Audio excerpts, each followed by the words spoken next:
Season 2 for NBA 2K25 is upon us, and we're entering a new era in NBA 2K. We're not playing basketball, we're playing gravity ball. We talk about that, plus all the changes coming for NBA 2K25 in Season 2. So hit that like button, subscribe if you're new, and let's get right into it. Now, if you want the full list of changes coming for Season 2, I'm gonna link it down in the description because there's 16 pages full of notes, and I'm not gonna go over every single detail here. But today, we're gonna focus on the gameplay portion, so you have a better idea of what to expect when you load up. Off rip, we already knew that the prime Deion Sanders catches off lane steals were going to be nerfed because it was a bug. I've heard that those no longer feel as powerful as they've been. I just hope it's not completely nerfed into the ground, which is what 2K has a tendency to do when they touch defense. They improved shot contest logic for perimeter and interior defense. There would be times I'm literally in somebody's face and there would be no contest there, but it's important to keep the balance that we have been seeing so far in the game so that people don't get caught getting rewarded for bad defense and getting coast contests.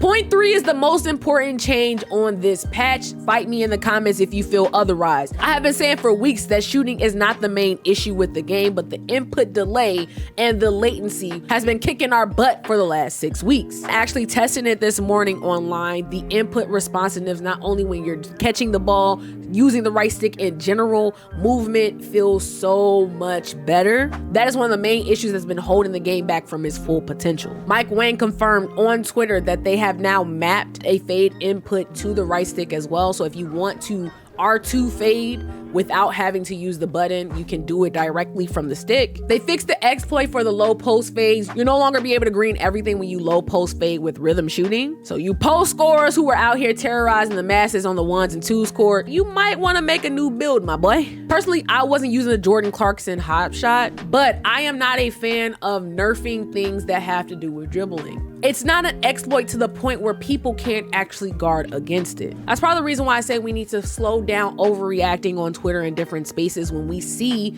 something in the game that doesn't happen often, because that can provide false data to the team to make them make changes that don't necessarily need to be made. But that's just me. Y'all let me know how you feeling about the gameplay changes so far in the game in the comments. And remember, there is a bunch of other changes. We just focused on gameplay here. So if you want the full list of patch notes, hit the link in the description. The gameplay changes are live. Season 2 updates, which is what we're talking about next, will be going live on Friday. Season 2 will feature their signature athlete, Jamal Murray. The second and third seasons are always some of my favorites because you get a lot of the costumes as somebody who loves to create characters. We're getting a lot of different things for that. Obviously, you have the zombie eyes because Halloween is coming up soon.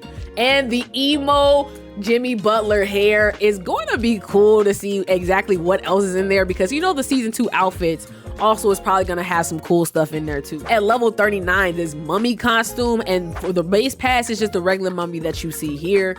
But on the season pass, they have like this glow in the dark kind of animated mummy costume, which looks super dope. I am the person that likes to lean into the wacky when it comes to some of these cosmetics. There's a lot of different things if you're into that coming for season 2. But the main thing in my career side for season 2 is the level 40 +1 cap breaker. Badge elevators was the main prize for season 1. And a lot of people felt like it was useless because a lot of times once you got to level 40, you already had all your badges maxed out. I'm glad 2K has taken some of that feedback and maybe looking to pivot away from badge elevators because they only really benefit you if you're making new builds. Now you have the +1 cap breaker in addition to the 15 that you get within the level rep up rewards. And I'm not gonna lie, that's a huge W, especially for the people who may not make it to those higher rep levels, Superstar 3, Vet 2. At least you get some type of cap breakers for playing the game consistently.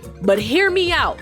The cap breaker is cool and all, but imagine, just following me real quick, if they gave us the opportunity to have a permanent max +1 badge as the level 40 season reward. If you didn't know, the max +1 badge is a seasonal reward. On Friday, if you have both of your max +1s, they will reset and you'll have to grind up level 15 and 30 to get those benefits again. So for me, having a max +1 be a permanent boost reward, you only get one, you don't get one for tier 1 and tier 2, I think would be a dope concept, because the immediate impact and the type of builds you'll be able to create from that would incentivize people to grind for that badge. For the W Online, you also have a bunch of different rewards coming, including a Tamika Catchings jersey dress, which 2K, it better be done right. I was there for the early 2000s when jersey dresses were a thing. I had several of them.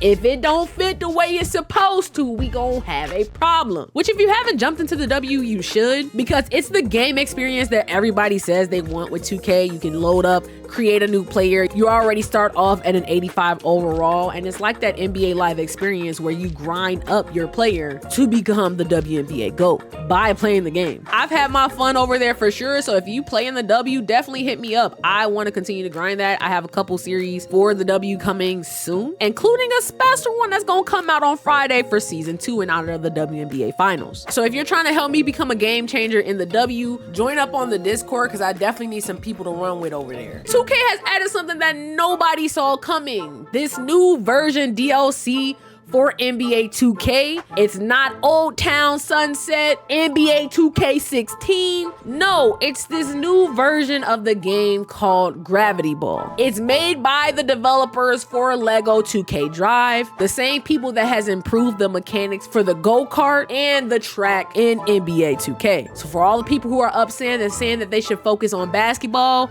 they are. They have just another development team working on the project. And it's an online multiplayer game that's kind of giving Rocket League vibes, where you battle head to head in 3v3 or 5v5 to score points by aiming at a specific target. As someone who's not the target audience for this, I can see it's not probably going to be something I grind fully unless it's fun. But we as a community gotta see it for what it is. If you look at this in the 2K bubble in which we like to live in the community, this DLC makes no sense. But I implore y'all to take a step back and look at the gaming landscape that we live in currently in 2024. Call of Duty has all its IPs activated under the same hub. Fortnite has so many other games within its hub that aren't just the Battle Royale. You have the Lego Fortnite, the Guitar Hero Rock Band clone in there, plus a host of other community creations hosted within their one hub. Even Disney invested in Epic to create a Disney type game within the Epic Fortnite community. For me, this is 2K making a logical jump to try to keep up with the industry standard when it comes to hub games. They're one of the sports leader. They have not only the NBA 2K IP,